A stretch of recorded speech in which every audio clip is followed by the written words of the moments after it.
जय हिंद, नमस्कार, जोहार साथियों। मैं बादल स्वागत करता हूं आपका अपने YouTube चैनल में। झारखंड के लाखों विद्यार्थियों को बहुत बहुत बधाई, बहुत बहुत शुभकामनाएं। आपके हक की लड़ाई में एक कदम आगे बढ़ते हुए जो ये निर्णय आया है कोर्ट का, यह आपके लिए स्वागत योग्य है और ये आपको बहुत बहुत बधाई। तमाम शिक्षकों के साथ मैं राजेश कुमार जी को बधाई दूंगा, क्योंकि बधाई के पात्र हैं जिन्होंने डेयर करते हुए जो मामला दर्ज कराया था, जो कि इस फैसले का आधार बना। उनको बहुत बहुत बधाई। साथ ही इस वक्त मैं तमाम जो छात्र, जिन्होंने, उन डेयरिंग छात्रों को भी याद करना चाहता हूं जिन्होंने अकेले अपने दम पर तमाम चुनौतियों को झेलते हुए एग्जाम से पहले ही PIL दर्ज करवा दिया था तमाम चीजों को लेकर। उन्हें भी बहुत बहुत बधाई, शुभकामनाएं कि आप लोगों ने जो है पहली नींव की पत्थर रखी थी इस मामले में। अब जो आज का बात है, जो इस विषय पे मैं चर्चा करने के लिए आया हूं, मैं आपको बता दूं मित्रों कि JSSC जो है फंस चुकी है। और JSSC फंसी है किसके बीच में? एक तरफ सरकार है और एक तरफ माननीय न्यायालय है। दोनों के बीच में जो है JSSC फंस गई है। और यह कहना मेरा नहीं है, यह कहना है इस मामले को देख रहे एडवोकेट अजीत कुमार जी का। जी हाँ, फॉलोअप न्यूज को अपना इंटरव्यू देते हुए अजीत कुमार जी ने जो कहा वो बात रिमार्केबल है। उन्होंने जो कहा कि जब माननीय हेमंत सोरेन जी ने फैसला कर लिया था कि इसकी CID जांच होनी है, और फिर माननीय कोर्ट ने भी जब यह माना कि जो पहले मामला दर्ज कराया गया, जी हां, राजेश जी के द्वारा, उस मामले पे किसी भी प्रकार की जांच की प्रगति आगे नहीं बढ़ी, कोई प्रगति नहीं हुई, फिर JSSC को यह हड़बड़ी क्यों थी? JSSC यहीं पर फंस गई है।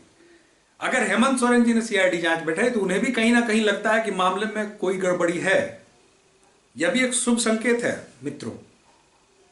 और इधर न्यायालय ने तो बोल ही दिया, स्पष्ट ही कर दिया कि इस मामले में क्या है। अब दोनों के बीच में JSSC को किस बात की हड़बड़ी है यह कहना मुश्किल है। जैसा कि अजीत कुमार जी का कहना है कि ये जो DV डॉक्यूमेंट वेरिफिकेशन हो रहा है, यह भी अंततः तो वहीं पर जाएगा, क्योंकि फाइनल लिस्ट जारी होगी तब ना, उस पर रोक है। तो इसको भी कराने का कोई औचित्य नहीं है, लेकिन वो चाहते हैं तो करा सकते हैं। लेकिन JSSC मान नहीं रही है, ये काम अपना कंटिन्यू कर रही है। इसका मतलब है कि अब भी JSSC जो है, ये दोनों के बीच में फंसने के बाद भी JSSC अपना काम जारी रखे हुए है। ध्यान दीजिएगा इस बात को, DV चल रही है। खैर ठीक है, इससे कोई फर्क नहीं पड़ता। अंतिम रूप से जो न्यायालय का फैसला होगा वही मान्य होगा। तमाम गतिविधियां जो चल रही है JSSC कर रही है। इस बीच में जो सबसे बड़ी बात यह है कि JSSC जो अब तक अपने जिद में थी, जो एक इनकम्पिटेंट अथॉरिटी थी इस जांच के मामले में, और वो जांच कर रही थी, खुद ही जज बन के, खुद ही फैसला आज के अखबार में भी छपा है, देखेंगे आप, किस आधार पर कर रही थी, यह भी एक प्रश्न है कि क्या JSSC इस चीज के लिए ऑथराइज्ड है? क्या JSSC एक ऐसी बॉडी है जो जांच कर सकती है, जांच का फैसला दे सकती है? जबकि आपके पास एक कानून है, ठीक है, आपके पास जो एग्जाम के लिए जो है धांधली रोकने का एक कानून बना है आपके पास, उसमें नियम बनाया गया है कि इसमें बीच में कुछ नहीं होना है, सीधा FIR लॉज होना है। FIR लॉज हुआ तो उस पर सीधी जांच होनी है और उस पर, उसके आधार पर लोगों को दंडित किया जाएगा। तो फिर ये बीच में चीजें क्यों हो रही हैं? ये बीच वाली चीजें जो हो रही है, इसका क्या अर्थ है, क्या औचित्य है? जबकि इस एक्ट के प्रावधान के इतर जाके जब आप कुछ कर रहे हैं जिसे कोर्ट मानती नहीं है, फिर इसका क्या औचित्य है, फिर इसका क्या मतलब है? और जो JSSC बीच बीच में जो आके अपनी पीठ थपथपाती है, इस पर भी अजीत कुमार जी ने अपने इंटरव्यू में कहा कि मीडिया के सामने आके अपनी जो पीठ थपथपाना है, अपनी तारीफ करनी है, ये एक तरफा फैसला दे देना है कि कुछ हुआ ही नहीं है, इन सब चीजों का कोई औचित्य नहीं है। कोर्ट इन सब चीजों को नहीं मानती है। न्यायालय तमाम चीजों को जानती है। न्यायालय ने तमाम बिंदुओं को देखा, देखते हुए उन्होंने ये फैसला दिया है, जिस पर जो है आगे जो निर्णय होगा वो होगा।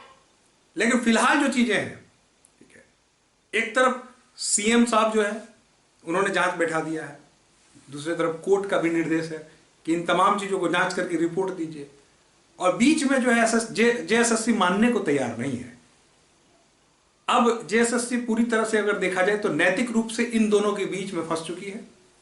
फिर भी JSSC अपना काम जारी रखे हुए है, JSSC अपना काम कर रही है। लेकिन खैर, इन सब चीजों से घबराने की जरूरत नहीं है। अंतिम रूप से यदि मैं फिर कह रहा हूं कि यदि वैलिड प्रूफ दिए जा सके कोर्ट में, जैसा कि दावा किया जा रहा है, तो ये मामला 100% रद्द होगा।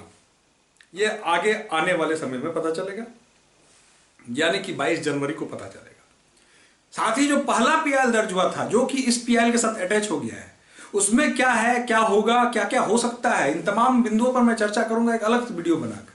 मैं आपको बताऊंगा कि उसमें क्या क्या हो सकती है, उसमें क्या क्या संभावना है, मामला और कैसे कैसे आगे बढ़ सकता है, मामला और कैसे कॉम्प्लिकेटेड हो सकता है, उसका क्या आउटकम होगा। ये तमाम बातें मैं अगले वीडियो में आपको बताऊंगा।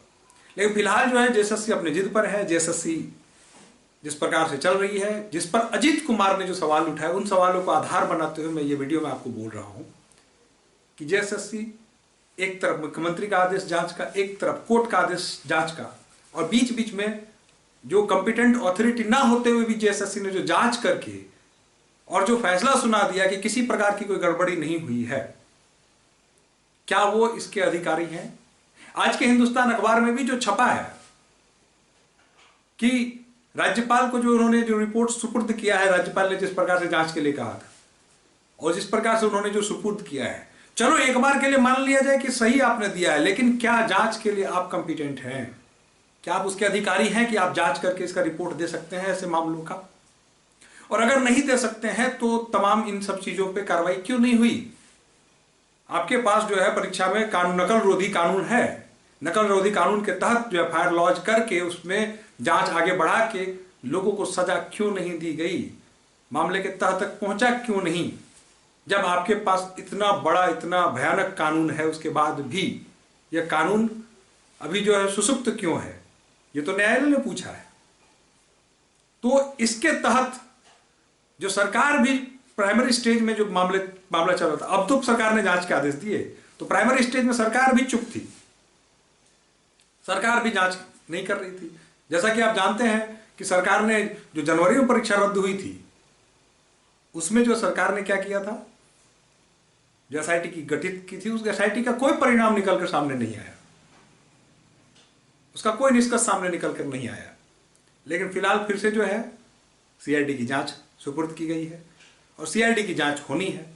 और जब तक जांच का कोई निष्कर्ष नहीं निकलता है, तब तक कैसे यह मान लिया जाए कि जो ये मामला है इसमें कोई धांधली नहीं हुई और कैसे चीजों को प्रगति किया जा रहा है। अगर कोर्ट इंटरवेन नहीं करती तो इसका मतलब है कि जेएसएससी ज्वाइनिंग करा देती। तो ऐसे मामलों में जेएसएससी को भविष्य के लिए भी समझना चाहिए कि जब कोई मामला विवादित हो, जब कोई मामला न्यायालय में लंबित हो, तो जेएसएससी को इंतजार करना था। आज इतना बखेड़ा खड़ा होता ही नहीं अगर जेएसएससी न्यायालय के परमिशन के बगैर, न्यायालय से परमिशन लेकर रिजल्ट जारी करती। तो जेएसएससी ने जो जब मामला लंबित है, डेट दिया गया है और उस डेट के बीच में अचानक से रिजल्ट जारी करा के डीवी शुरू करवा देना, इसने बच्चों को संशय में डाला। इसमें कोई अतिशयोक्ति वाली बात नहीं है। और जिसका परिणाम ये हुआ कि आज सड़कों पे लोग आए, संघर्ष किया। देवेंद्र महतो, मैं मानता हूं उनको एक रियल हीरो है। मैं पहले भी कहता था कि देवेंद्र महतो को मामले को लीड करने देना चाहिए। इसके पहले जो आंदोलन हुआ उसमें मेरा पक्ष जो था देवेंद्र महतो के साथ था, लेकिन दुर्भाग्यवश, परिस्थितिवश, चाहे जो कह ले, उन्हें जो लीड नहीं करने दिया, उसका जो भी चीजें आपके सामने आउटकम है आपको मालूम है। बट वो एक रियल हीरो है, इस बात में कोई शक नहीं है। देवेंद्र महतो को भी बहुत बहुत धन्यवाद। खैर, आज का विषय इतना ही था कि यह पिस गई है। और कुल मिला के अगर देखा जाए तो सरकार भी जब जानती है, उन्होंने जांच बैठाया है और न्यायालय ने भी ये बात कह दी, तब ये जेएसएससी की जो हड़बड़ी है ये समझ से परे है। और जेएसएससी का जांच का रिपोर्ट देकर अपनी पीठ थपथपाना यह भी समझ से परे है। फिलहाल इन बिंदुओं पर जो है विचार होना चाहिए। आपका क्या विचार है, आप कमेंट करके जरूर बताएं। अगर आप चैनल पर नए हैं तो चैनल को सब्सक्राइब कर दीजिए। जय हिंद, धन्यवाद।